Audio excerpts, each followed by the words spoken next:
Hi everyone, welcome to Ages and Stages. My name is Kajol Shah. I'm an occupational therapy student studying at the University of Texas Medical Branch, and in this video, I'll be discussing early childhood intervention. So, what is ECI? Well, it's a statewide program that serves families with children from birth to 36 months with developmental delays, disabilities, or certain medical diagnoses that may impact development. Let's watch this video from the Texas Health and Human Services to learn a little bit more about ECI in Texas.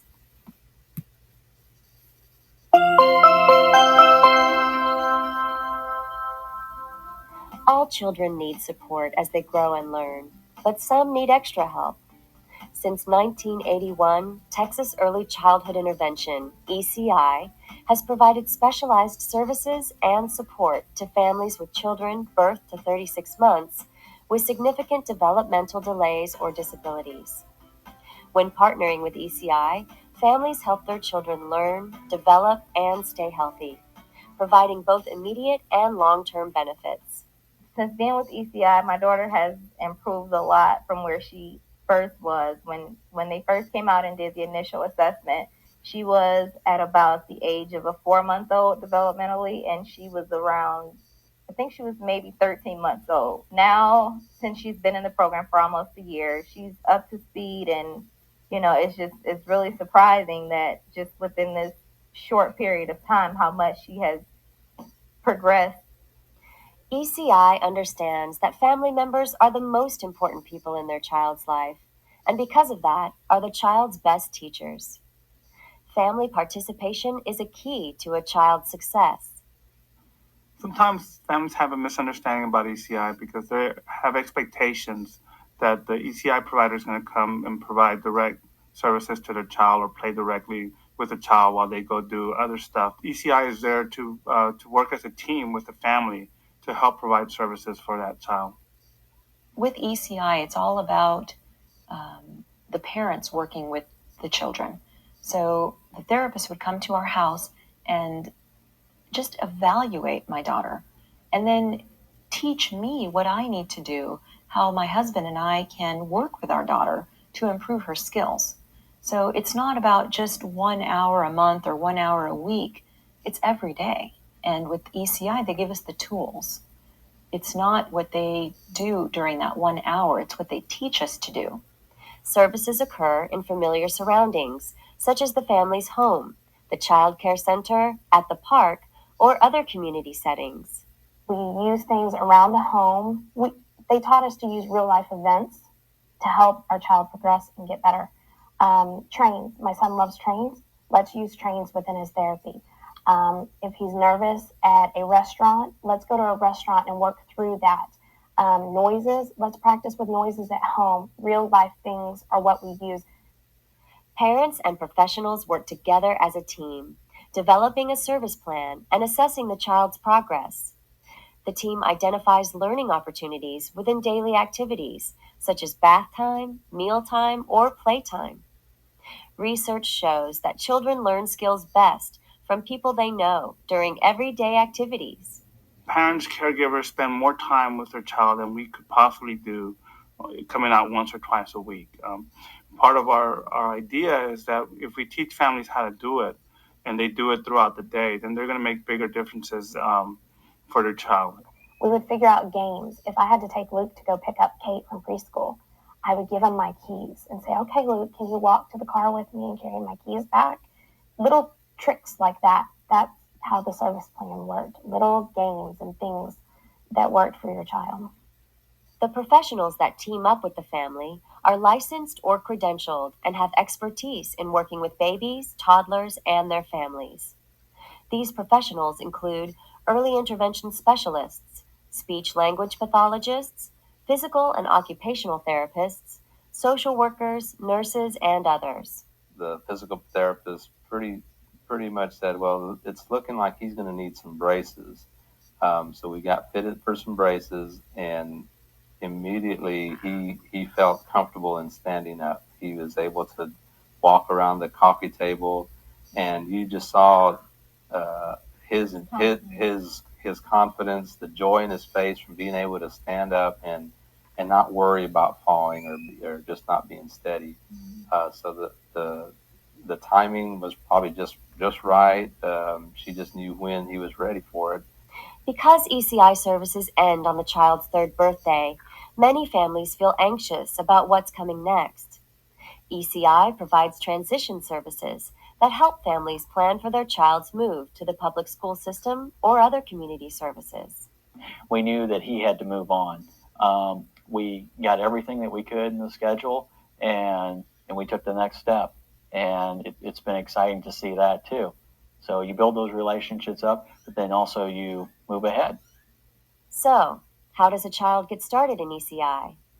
Anyone who has a concern that a child has a significant delay can refer a child to ECI. ECI receives referrals from physicians, parents, child care providers, and others. Once referred, an evaluation to determine ECI eligibility is provided.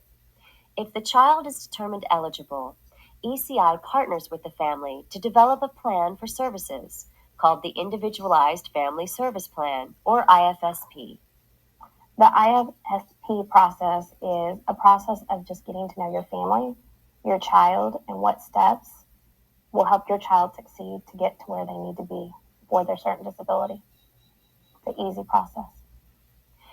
Families enrolled in ECI participate in the Family Cost Share, which is designed so families with the ability to pay share in the cost of services.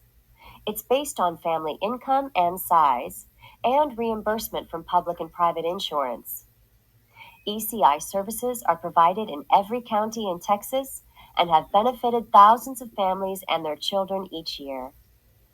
Without ECI, we would not be where we are today with our son. We were clueless where to go. They helped us, they guided us, and we built a strong relationship because of them. But I honestly believe without ECI's help, we would not be in the position we are today. Absolutely. And from a father's perspective as well, it's been kind of a roller coaster ride, but we saw the light at the end of the tunnel. We had a plan, and we continue that daily with Luke. For more information, please contact your local ECI program or visit the ECI website.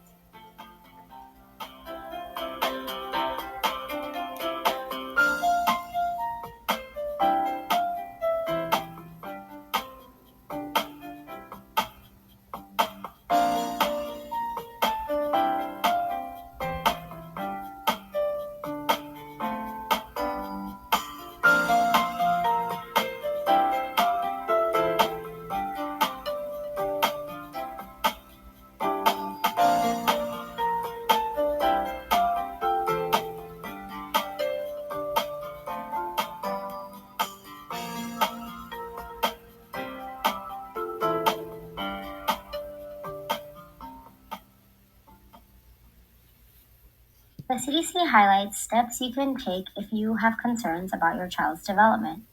First, make an appointment with your child's doctor. When you schedule the appointment, tell the doctor's staff you have concerns about your child's development and that you would like to discuss with the doctor. Number 2, complete a milestone checklist. Before the appointment, complete a milestone checklist by downloading CDC's free Milestone Tracker mobile app from the App Store or Google Play, or printing a paper checklist from www.cdc.gov/milestones. Write down your questions and concerns and take these with you to the doctor's appointment. Number 3, during the doctor's appointment, show the completed milestone checklist to the doctor. If your child is missing milestones, point them out and share any other concerns that you have. If your child is not missing milestones, but you still have concerns, tell the doctor about them. Ask the doctor for a developmental screening for your child. A developmental screening is recommended whenever there is a concern. It gives the doctor more information to figure out how to best help your child. For more information about developmental screening, go to www.cdc.gov/DEV screening. Ask the doctor if your child needs further developmental evaluation. If your child does, ask for a referral and call right away. If you have difficulty getting an appointment, let the doctor know. Number 4, make sure you understand what the doctor tells you and what to do next. Before you leave the appointment, check the notes you have written and make sure all of your questions have been answered. If you do not understand something, ask the doctor to explain it again or in a different way. When you get home, review your notes and follow the steps the doctor has given you. Remember, you can always contact the doctor's office if you have any questions. ECI supports families like yours. Support services can include case management and specialized skills training, deaf education and vision services, physical, occupational, and speech therapy, nursing and nutrition services, and social work and counseling services. In order to qualify for ECI services, your child either has to have a medically diagnosed condition, a developmental delay, or a auditory or visual impairment. Here are the steps on how to get started. Call for a free evaluation to find out if your child can get free or low-cost services that can help. If your child is under age 3, call your state's early intervention program. Find the phone number at www.cdc.gov/findEI. If your child is age 3 or older, call the local public elementary school. You do not need a doctor's referral to have your child evaluated for services. Find more information, including what to say when you make these important calls, visit www.cdc.gov/concerned. If you suspect problems with your child's abilities and growth, don't delay calling ECI. This is not a time to wait and see. As a parent, you can make a referral yourself. Call ECI and see what they can do to help. When you call, staff will explain ECI services, talk with you about your concerns, and answer any questions that are important to you. Together, you can decide if you want to continue with ECI and get your child evaluated. If you have decided to get an ECI evaluation, you will be assigned a service coordinator who will support you during the ECI evaluation and planning process. They will tell you your rights, make sure you know you can invite other people to the evaluation visit, explain what's going on, and much more. The service coordinator can also help you right away if you have a problem or concern and need help for your child now. The service coordinator will schedule the evaluation visit with the team that helps figure out if your child is eligible to get ECI services. This visit usually happens in your home, but you can ask for it to be anywhere you and your child are most comfortable. Once approved for ECI, you and your child's ECI service coordinator will create an individual family service plan called an IFSP. It will include services based on the strengths and needs of your child and family. You are a key part of this plan. The ECI staff will teach you how to work with your child to support their development during daily activities, such as bath, play, and mealtimes. And that's all I have for early childhood intervention. Thank you for tuning into this video.